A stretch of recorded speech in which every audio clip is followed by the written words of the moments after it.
Hi, this is Will Lewis, and we're back with Season 3, Episode 8 of The Art of Outsmarting with Keith Mitnik. Today, we're going to continue going through what Keith calls the powerful packaging toolbox and talk about how he creates the language of the case for closing argument, specifically as to damages.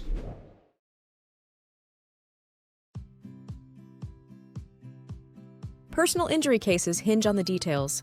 ABC Legal, America's most trusted process server, simplifies every aspect of service, so you can focus on winning your clients' cases. ABC Legal-empowered process servers deliver documents nationwide and make 12 million attempts annually, with real-time GPS-tracked updates and proof available online. ABC Legal's simple and transparent services make life easy for your team and help you keep costs under control. Your clients deserve consistent, reliable, and accountable service of process. Sign up for a free account today. So Keith, welcome back. Last episode we talked about the language of the case and some of the different words and phrases you use to get to the liability aspects during closing. Today, we're talking about damages. As we all know, for most of our cases, damages means non-economic damages, pain and suffering. That's the most significant component in most cases. And I know you have developed different strategies over the years of dealing and explaining and conveying the significance of pain and suffering and other components of non-economic damages.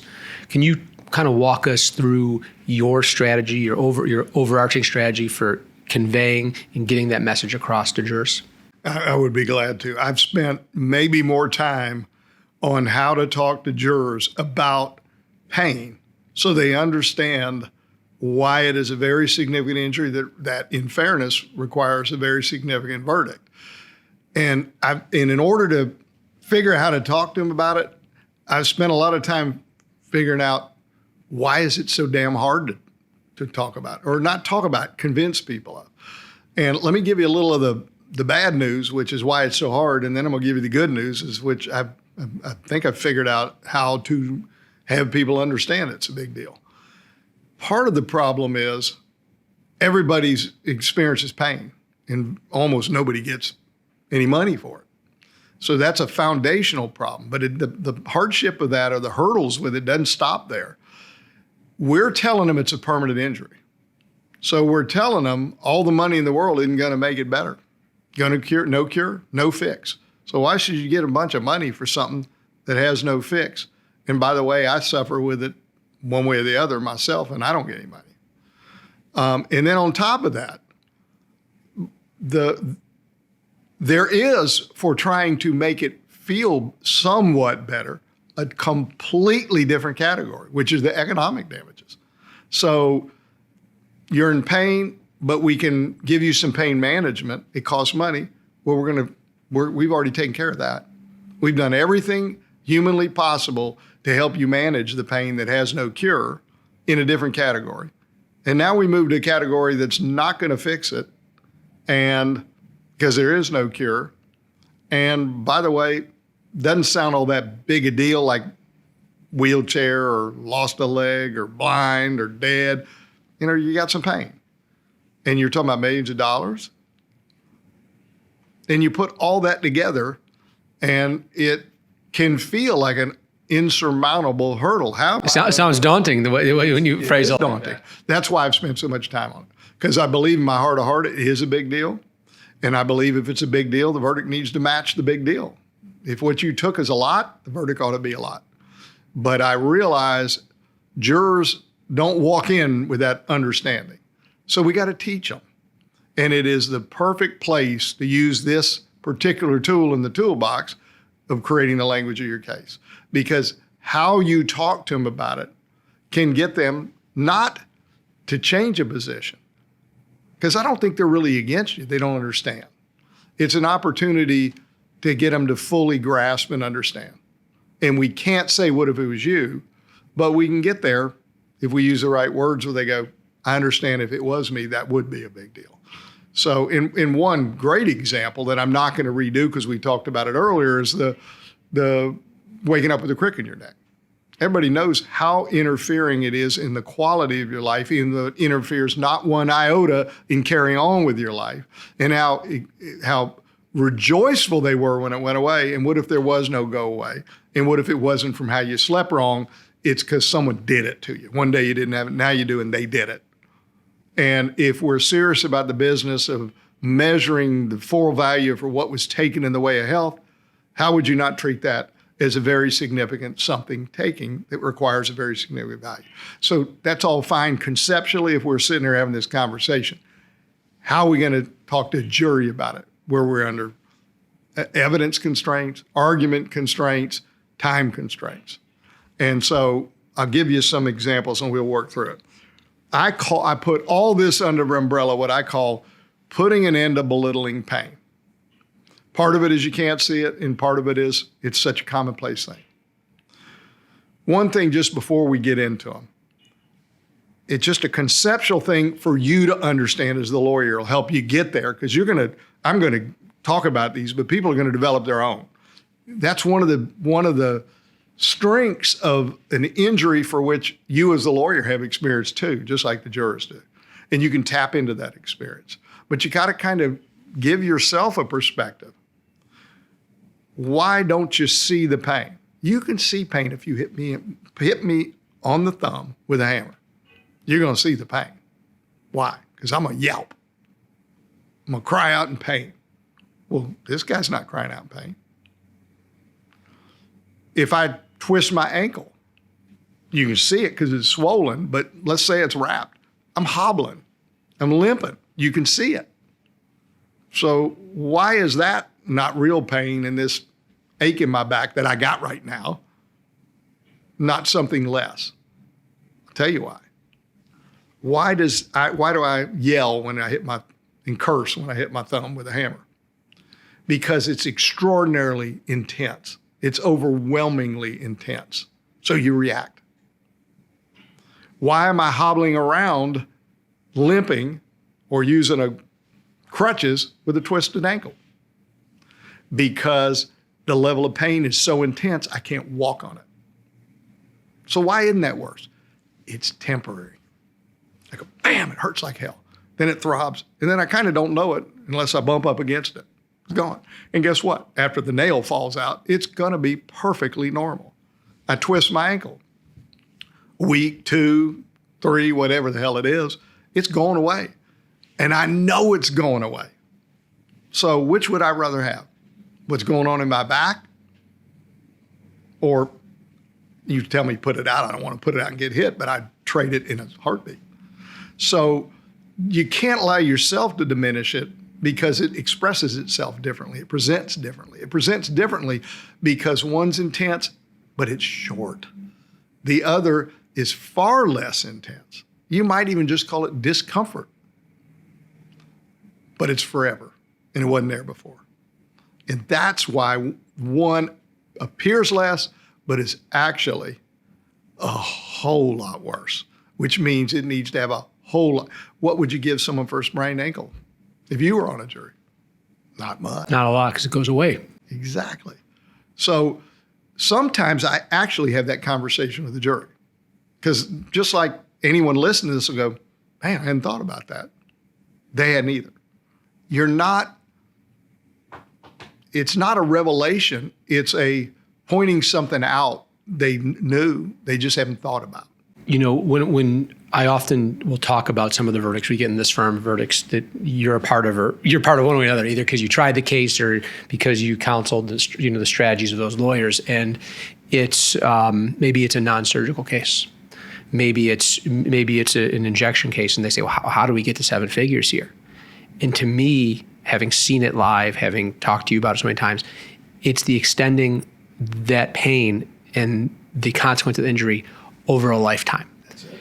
And the significance of that, that's, I think, how, how we take those verdicts or those settlements that have traditionally been high 5 figures, low 6 figures, and turn those verdicts into 7 figures, is the ability to get the jury to understand the consequence of this injury over time. It's all about over time. And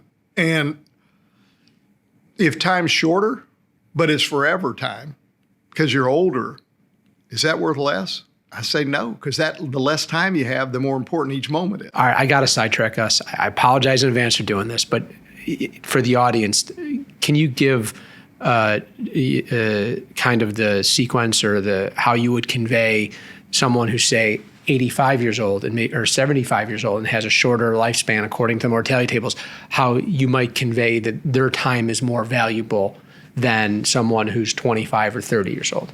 Again, everything that I convert into a way to say it is just coming from fundamental truth. And I just spend a lot of time thinking about stuff most people don't walk around and think about. And so it's easy to convert. And it's not a trick, it's a truth. But it just came to me by I had a case with someone who was older. And I'm like, hey, my per diem doesn't work. And how in the world am I? And I'm thinking this lady's hurt bad. I'm thinking if that happened to my mom in her 80s, it would be a huge deal.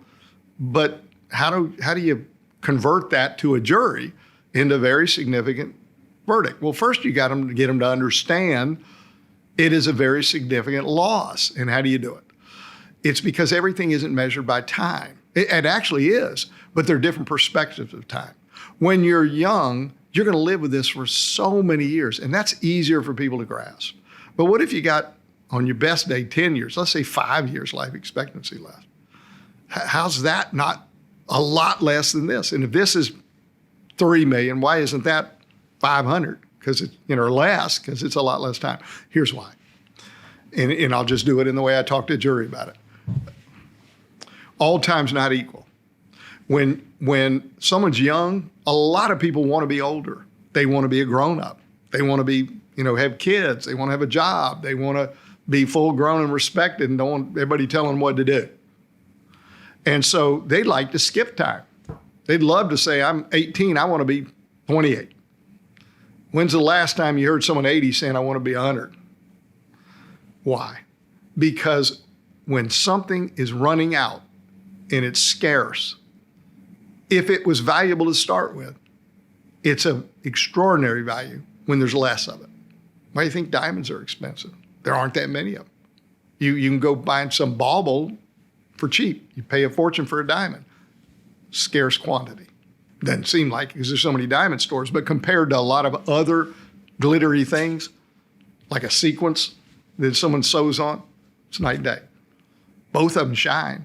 One of them is valuable, and there aren't many of them, so people pay a fortune for them. So when I don't do that part to a jury, that's really for us. But let me come back to, so when people are young, they want to skip time. They want to move forward in time. When people are older, they value every moment. Every moment matters. Why? Because they know those moments are mattered, that those moments are limited. When they were younger, no one thinks that. They're going to live forever. And so how does that convert in the real world? Well, anyone's ever watched a movie and there's a deathbed scene. It's one of the most gut-wrenching things you'll ever see. Why? Because the ultimate scarcity of time. They're going to pass any moment. And every second is precious. Why do people, when they're with an elderly grandmother, go to say goodbye and they hug them and say, I love you, like a vow, rather than love you? Because it may be the last time. And if it's not the last time, it's down one of the last ones. Why, with an elderly parent, if you have a disagreement, hurt feelings, why do the I'm sorries come quicker and more sincerely? Because no one wants to end on a sour note. Everybody recognizes in life that underlying concept that when time's running out, it's more precious. And so let's talk about that here. Miss Jones doesn't have a lot of time left. And let's face it, she wasn't in the greatest of health anyhow, because she's in her 80s. And now this has been lumped in on top of it. And the last thing she needed, with not some natural cause, not some aging problem, not some health problem, but somebody just not doing their job. They didn't keep the sidewalk safe. And now she broke her hip. And now she's healed up, but now every step her hip hurts. And at a time when every bit that she had left of her health, and quality of life and enjoyment of life, it shrank from here to here, and she doesn't have much time with it. And now you took a chunk of that? When every moment is precious, And so we're going to be talking about millions of dollars here because we recognize what that meant to her in reality, the impact on her because of her circumstance. If she'd been younger, it may not be as big a deal. But now? And what's the I'm coming out of jury talking to you now. What's the message? You want to spit on grandma now and tell her time's not worth anything? Because that's what everyone's got, someone like that they treasure that's elderly. You want to tell them that's not worth something? What do you do when someone's old and you don't have a good per diem? They're 80. I use a model I call all times not equal. And I say, all times not equal, folks. When someone is young, lots of young people want to be older. They want to be grown-ups. They'd like to skip 5, 10 years, be older. But when people are at the other end of the spectrum and their time is running out, nothing could be further from the truth. Every moment is precious. Every moment. That's why deathbed scenes in movies are so gut-wrenching, because the ultimate scarcity of the moment. They could be gone in minutes. In anything that is of value goes way up in value, the less of it there is. That's why people, when they say goodbye to grandma, hug her and say, I love you. And it sounds like a vow, not love you. In the hug, you don't want to squeeze too hard, but it means something. There's a transfer of heart and soul, because it may be the last hug and I love you. That's why someone who has an argument with an elderly parent says, I'm sorry before they leave, or they know they may regret it, because there may not be another chance. That's why someone can sit on a couch with a grandparent and have the most boring conversation about the same story they've told 1,000 times. But let them be older, and you don't care what they say. You just care, I've got some more moments, and they're not going to be a lot more, and they're treasured. So the defense in this case, once again, has gone too far. They want to suggest, because my client is 83, that somehow makes the value of what was thrust into her life unnaturally less. Well, if she'd been younger, it may not have the same value. But to lump that into her life when she already has all these other issues, at this time when every moment is so precious, how are they going to question that $2 million is anything but fair and reasonable at this point in her life, other than to go too far once again? So that's all times not equal. And that's what I love about this, is it gets to a fundamental truth.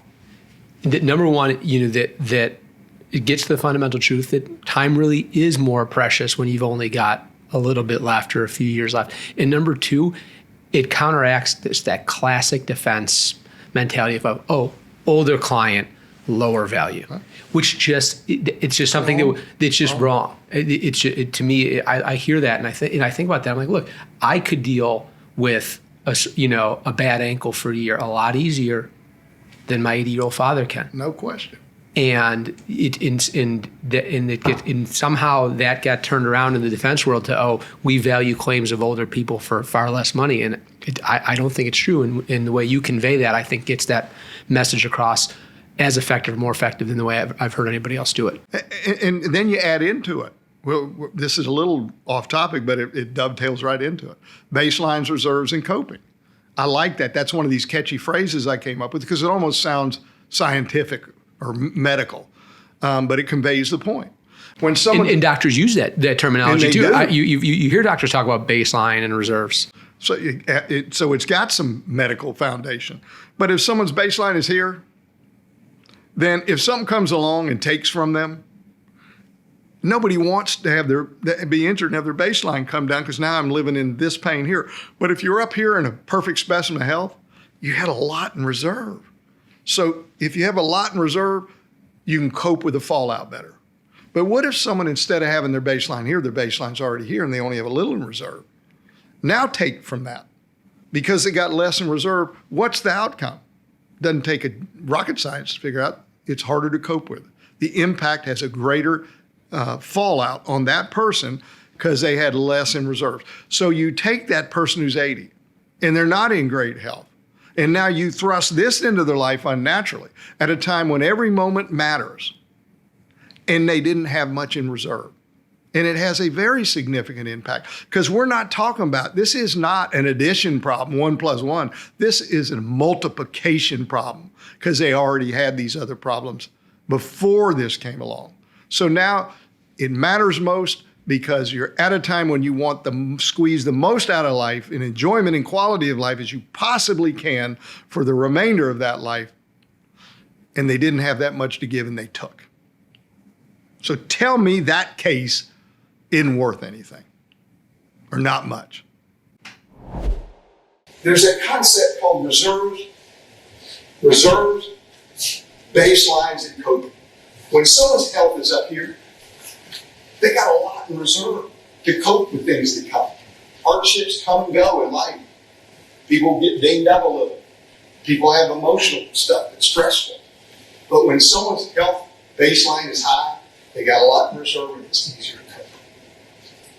But when someone's healthy spine has the baseline lower like her has, she's got much less in reserve, which means all the things that come are more difficult to cope with because she's got that steady beat of pain that she's living with now that she did not live with before. One moment she didn't have it, now she's got it. She's got it forever. To her, it's easy to look at her life before and say, that's a really tough life. How much worse could it be? But that was the life that she made the most of. It's easy to say, how could you have joy in life? She found it. But her baseline was low. And when someone's baseline is way up here with health, they can absorb a loss in that and cope better because they have so much more in reserve. But when someone's found a way to have enjoyment in life, pleasure in life, and make the most in life, when their baseline's down here, the truth is the reserves aren't much. So the ability to cope, if you take further from her, it is a very powerful framing to get to the truth, which is what, I think everything here we're talking about is how do we expose the truth when the defense is trying to, frankly, take the jurors down a different path, to put it politely. Yeah, let's golden rule it. Ask them about their grandparent. Sure. What do you think if they did this to your grandmother, what would it be worth? Sure. So, all right. So I took us on a detour there, and talking about back towards the belittling pain, and I think I interrupted you, kind of getting through to your strategy of how you get the jury in the right frame of mind to see that what the defense is doing in this concept of they're belittling pain because you can't see it, or because it's not on an MRI necessarily. Yeah. It is such fertile ground for catchy phrases, old adages, analogies, and it needs it as much or more than any other part of a case I've ever been involved in. And so it's a part worth really mastering how you want to talk to about and creating that language that works with the jury. A starting point for it, in keeping in mind, it is so susceptible to them belittling it because you can't see it and because it's common for people to have some level of pain, or everyone's experienced pain. And some of your jurors experience chronic pain. And so you have this commonality, and no one gave me money, and I can't see it, and I got to take your word for it. So it is why they attack it. So it's why they do surveillance. It's why they want to talk about, you went on a vacation. Oh my God. Oh, look at you on this TikTok video having fun and smiling, as if pain means you're never going to smile again. You're never going to have fun again. You're never going to do anything worthwhile again. That's just hogwash. That's not what pain does. It takes in little increments. And so that taking in little increments over a long period of time led to one of the things I want to talk about, which is an analogy that pain is like a thief. And it came to me because I'm thinking it takes. How can I explain so they understand it takes? And then I thought, but it doesn't take all at once. And that led to, it's not like a burglar comes in your house and takes it all. It's like an embezzler that takes little bits that are imperceptible to the outside world. That's how they get away with it. But it adds up to an enormous loss over the long haul. And I remember walking on the beach, and that came to me. And I'm on my phone trying not to walk out in the water, getting diverted while I'm typing it up because I thought, that's it. So I tell a jury, pain's like a thief. But it doesn't take all at once like a burglar who breaks in someone's home. It takes in little amounts that are almost imperceptible to the outside world. Otherwise, they couldn't take little bits over a long period of time. But it adds up to an enormous loss over the long haul. And that's what pain's like with this. And it's not just a single taker, it's a double taker. This is not take an aspirin and I'll feel better tomorrow. There's no aspirin going to take this away. Going to be there forever. Not that there's not pain management, but this is the kind of pain that doesn't interfere so much with the doing as it does with the experience of doing. And the experience of doing matters. People can still do things when they're in pain, but life's not all pleasure. But we treasure the pleasures in life. That's why the court's going to tell you, you shall consider the impact on enjoyment of life. That's not a small matter. Someone can sit in a religious ceremony and be in pain and still touch their soul, but they can't wait to be done so they can get up out of the pew and move. They can still go to a movie and laugh and enjoy themselves, but it's a different experience because they're fidgeting the whole time going, People can participate in sporting events with it, but it's a different experience because they're worrying, how bad is it going to be? How far am I going to push myself? When before, they just did it without a thought or a care. And it's with them all the time because pain is like a thief, but not like a burglar who comes into their house and takes it all at once, but like an embezzler that takes in small increments that add up to a lot, an enormous amount over the long haul. But it's a double taker. The kind of pain you're going to hear is like a thief. It comes in and it takes. But it doesn't take like a burglar all at once. It takes a little piece, like an embezzler. Over a long period of time, it adds up. And I like double take. That came on the same walk. I thought it's taken physical and mental. And I thought, double take. Everyone knows the phrase. So while it's one of these alliterations, it's not really a saying, but it connects to something. Everybody knows double take. So it's got a familiarity. It doesn't just take physically, it's a double taker. It's like grabbing out of both hands. It's taken over here physical pain, and it's taken over here mental pain. And they both matter. The physical pain hurts. But let's not take equally serious the mental side of it. When someone's in physical pain and things go bad, unrelated, financial worries, a child or a loved one's having problems and you're having to deal with them, something happens at work, there's just sadness, there's hardship, there's stress. Would you rather deal with those while you're feeling good or you're in pain?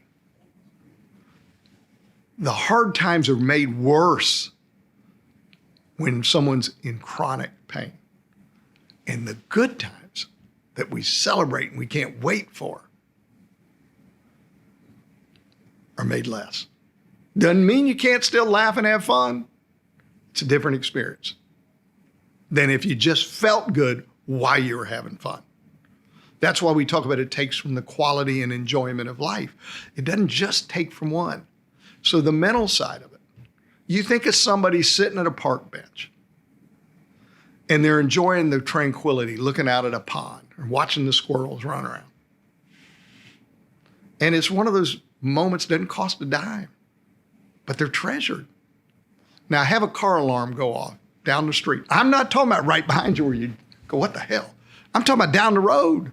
You don't even jump, but you go, you hear, off in the distance. Pretty quick, you're packing up and leaving because the tranquility is not there anymore. You didn't run off screaming and covering your ears. It's a different experience. It's like going in a department store with that sound. You don't run out the door and say, I'm not going in there again.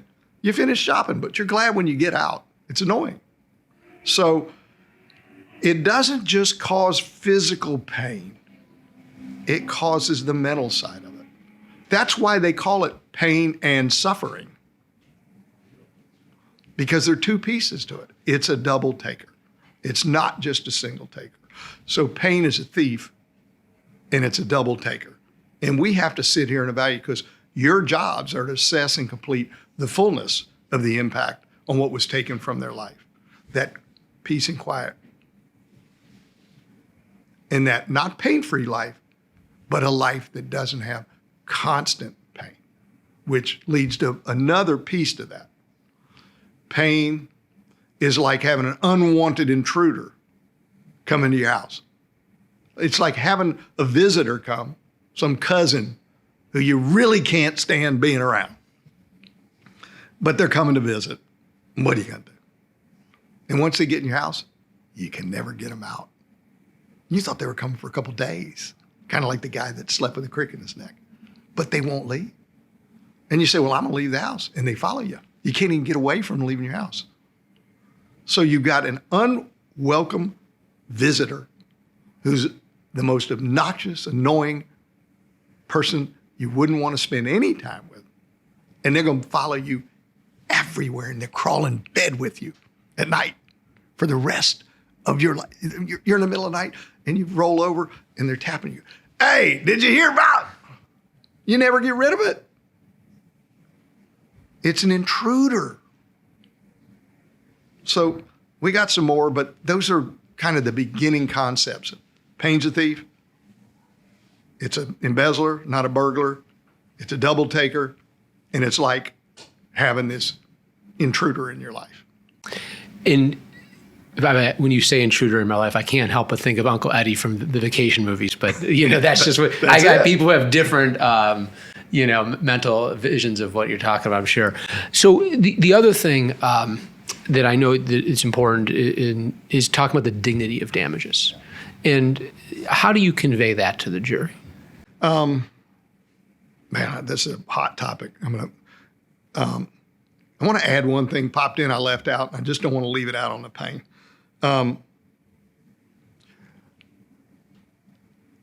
In this same period where I really was having epiphanies about how to talk about pain and get it across to people, one of the other things was I thought about, what do we do to avoid pain? And I've learned that as a baby lawyer. What would you pay to go? If you could go to the dentist and they were going to drill in your tooth and it cost X amount of dollars for the Novocaine, you're going to go without it? And that, I remember hearing that as a young lawyer going, ooh. And now as an older lawyer, I look back and go, yeah, it's not bad, but it's like a one-time deal. It's the chronicity, the chronicness that matters. And so I got thinking about how do you get that across but the same concept, what do people do to avoid it? And I thought, pain relief. And then I thought about going to the grocery store, going to Walmart or whatever your pharmacy is. The aisle with pain relief is ridiculous. You got caplets and capsules. You got them nasty powders, that BC powder. You got regular, extra strength, extra strength. There's so many choices in there. You got the Advil, you got the, one's this and one's that, and I can't even say all the words for them. Think of all the money that is spent on pain relief. Why do they call it pain relief? People are dying to get some relief when they get pain. Someone gets a toothache. You can't see it unless their jaw's swollen. Think the misery of a toothache. What if it was forever? Headache. Headache. Think how you feel different about everything in your life when you're having a headache. I recently saw a closing argument, and of course, the classic, well, everything that the plaintiff's saying is subjective. What else is subjective? A headache. Does that mean it's not there? Or not a big deal? Yep. Or an earache? For God's sake, an earache? So when you talk about pain and you bring in the pain relief aisle in a store, I've even thought about bringing a picture in, and I thought, why bother? Who hadn't seen it? I don't need a picture. But suddenly people start going, pain's a big deal. Someone wakes up at 11 o'clock and they got a screaming headache and they go and don't have any aspirin left. They're on their cell phone looking up where's the nearest 24-hour Walmart. They ain't gonna wait till the morning. That's pain. My clients had this thrust in their life. No end in sight, ever. And they want to make that sound like not a big deal. And that was just for someone trying to get away from temporary pain. This one doesn't have any getaway. They can get injections. They got to go get big needles in their back to be like taking an aspirin. And that goes away just like the aspirin, except it isn't for a few days. It's for life. So that was one other piece I didn't want to leave out. So now let's go back to this dignity. I call it dignity of damages. And it's another one of those. I spend so much time thinking about it's from a life in courtrooms and seeing what the defense does and seeing it work. I'd love to say I've come up with all this stuff and I never lose. We wouldn't be talking about these issues if they weren't effective. We wouldn't be talking about subjective versus objective. We wouldn't be talking about low visual property damage. If it's not combated the right way, if it conceals the truth of a lot of injuries. Absolutely does. And I've sat there and thought, I know this is crap. And I'm listening to them going, I'm watching jurors take notes. I'm going, why are they doing that? And I go, stop being so biased yourself and trying to look at this like they are. That didn't make them biased jurors. They're writing it down. It actually makes sense, but I've spent a life and know it doesn't make sense. And I've decided I'm not going to let them pull it off without putting up a fight. And the fight comes from educating them. It's from using this powerful packaging toolbox. It's from using the right language. And so part of that teaching the jury about it is if you're going to try to make light of the concept of money for suffering, and it's an easy mark because suffering is not unique to your client. Everybody suffers to some degree or another in life. And so why should this person get money for suffering? And why are we going to get out the hankies and violins and boo-hoo me, buck up and get on with it? And so that is a huge hurdle. So before I start talking, I start with putting an end to belittling pain, and I go through that with the jury in closing. My next step is what I call the dignity of damages. And it's where I take the concept of settling on a fair and reasonable amount for that pain and suffering, the non-economic damages as we call it, and put that concept up on the pedestal where it belongs. It is a keystone to American civil justice. But we've allowed insurance companies, tort reform ads, and just bad mouthing to turn it into something to apologize for. And I'm just done apologizing for it because I believe in my heart of hearts, as everybody listening and taking the time to listen does, we are seeking justice under the law, and it's just right. But I got people who aren't plaintiffs' lawyers, who don't understand that. They aren't dyed in the wool. So how do I get them to appreciate it? This little patch about dignity of damages. And the dignity of damages goes something like this. In America, we don't believe in eye for an eye justice. That was the old way. But on the other hand, because that's barbaric, but on the other hand, we don't believe in turning a blind eye to justice because that's no justice at all. And if one thing we believe in, all of us in America, is justice. So what do we do? How do we handle this? How do we say we're not turning a blind eye to justice, even though we won't do eye for an eye justice? We gather people like you from the community to come and sit in here and act as a group of appraisers, assessing what is a fair and reasonable amount for what was taken in the way of health, what was lost in the way of quality and enjoyment of life. I'm not talking about economic losses like medical bills or lost wages. I'm talking about the enjoyment and quality of life. What is a fair and reasonable amount? We bring people like this from the community, and they sit and they assess what is a fair and reasonable amount for what was taken. And I love that, because it's so important. This isn't about what is being given to the plaintiff. It's about what has been taken from the plaintiff. And that is a fundamental part of this. Fundamental, because then next, right after that, I say, my client would rather have their health back and not be here. But that's not an option. We can't go back in time. She's never going to get rid of this. So since we don't believe in turning a blind eye, and since we can't get in a time capsule and go take it away and have it back the way it was before this was thrust into her life unnaturally by no fault of her own, what are we going to do with it? And that's why we get you folks to sit in judgment of what is a fair and reasonable amount for what. It's not about how much he's going to get.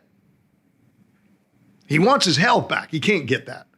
It's not about how much he's going to get. It's about how much was taken. What's a fair and reasonable amount for what was lost in the way of health. And in doing that, I want to point something out to you. A lot of people think that old barbaric way of eye for an eye was about punishment. And it wasn't. It was about full and complete recognition for the value of what was taken. And there was no better way if you were going to do it the brutal way. Is you tore my back up, I'm living in pain, you're fixing to live in pain, we're tearing yours up. Because then there would be no misunderstanding as to the value of what you took. But we don't do that. But that underlying concept of full and complete, unabashed recognition is alive and well today. It's exactly what you're doing here today. The difference is we're not going to say go over here and do it to them. We're saying put a value on it that fully recognizes it, that 100% recognizes that's the value of what was taken. And it's not about how much you're going to get. It's about how much was taken. And if we start saying, well, that's more money than so-and-so makes in X amount of time, then we're just violating the law. And their people would have done it, but after jury selection, none of you.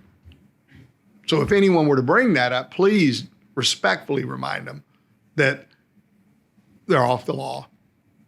It's not about how much so-and-so makes over X amount of time. It's about how much was taken. What's a fair value for what was lost in the way of quality of life, enjoyment of life, because of this having to live with pain forever. And then I'll add this into it. And it oftentimes is one of the last things I say at the end of rebuttal, at the end of closing. But I put it here. There is a redemptive power to fully recognizing what was taken. There is a redemptive power, especially when for the last 2 years, and here in this courtroom, all you've heard how it's no big deal. Maybe it's not even real. Maybe you're making it up. To come in and say, not only are you not making it up, we, the people that came here to decide this American justice, recognize fully, not partially, fully what it really means to you. In America, we don't do eye for an eye justice anymore. That's the old way. It was barbaric. We don't say you caused harm, so we're going to go tear your back up. But we also don't believe in turning a blind eye to justice, because that's no justice at all. And if we're as Americans about anything, we're about justice. So what do? We gather people like you from the community to come sit in judgment, to act as a group of appraisers to assess what is a fair and reasonable amount for what was taken in the way of health, what was lost by them. And it's important to keep in mind, it's not about how much they're going to get. You know what they want to get? Their life back, not living in pain. That's not an option. And we're not going to turn a blind eye to justice. So we bring you folks to assess what is a fair and reasonable amount for what was taken. Not how much they're going to get, what was taken. And what was taken here was tremendous. Not just in the way of the physical pain, that in and of itself is a tremendous loss. But in addition, the impact on the enjoyment of life, the mental pain side of it, the mental suffering side of it. Because when someone's in pain, it affects their moods. It affects their experiences. It affects their enjoyment and quality of life. They're hurting. They're doing things in different ways. Not that they can't do it at all, but they do things differently or less often, or with the knowledge they're going to pay a price for it. And that takes a toll over time. Anyone's ever had a toothache or a headache? Roll it into day 2, roll it into day 3. Remember the crick in the neck? Mm-hmm. Hallelujah, day 3. There's no day 3 hallelujah. We're talking day 4, 5, 6, 7, 367, and let's start doing the math, because there's 35 years more of life expectancy. And let's recognize something else. This is as good as it's going to get. It's only going to get worse with time as the natural aging process overlays on top of the damaged links in their spine. This is as good as it gets today. If we don't get it right now, we don't get it right at all. And this is a verdict for all time. We don't come back in 10, 20, 30 years and reconvene. This is it.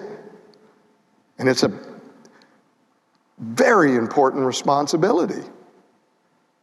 It's also a duty. It's also an opportunity to make a difference. Because remember, we said we don't believe in America in eye for an eye justice. We don't. But I want to talk to you a little bit more about that. Because people tend to think eye for an eye justice, the old way, was about punishment. It's not. It was not about punishment. It was about full and complete recognition of the harm caused. There was no better way. You cause them to lose an eye, you're going to lose an eye. And there's going to be no ambiguities about how bad that is. There's going to be full recognition of the consequences of that person's actions. Not punishment, fallout.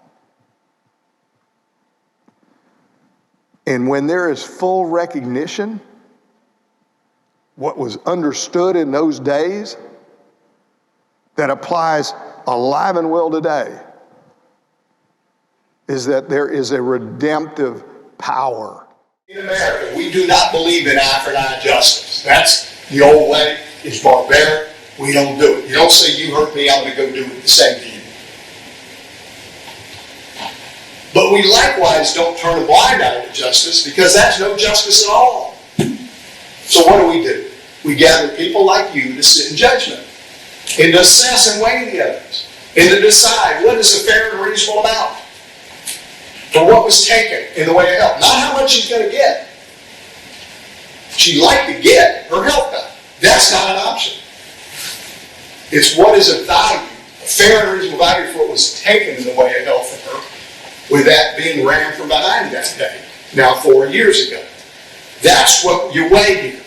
And by the way, the whole idea, eye for an eye, People think that they had to do with punishment. Even back in the old days, it was about recognition of the magnitude of what was lost. There's no better way to recognize it than to say, you're going to suffer it yourself. But the underlying concept is alive and well in court of full and complete recognition of what was taken in the way of hell. There is a redemptive power to full recognition. You know, I think there's something that plaintiffs' lawyers, who I imagine is a large portion of our audience, will relate to. Because what I always find interesting about oftentimes jury verdicts and sometimes settlements is how much the recognition means to the client. Of course, the money matters. You know, that they're not working, their life has changed.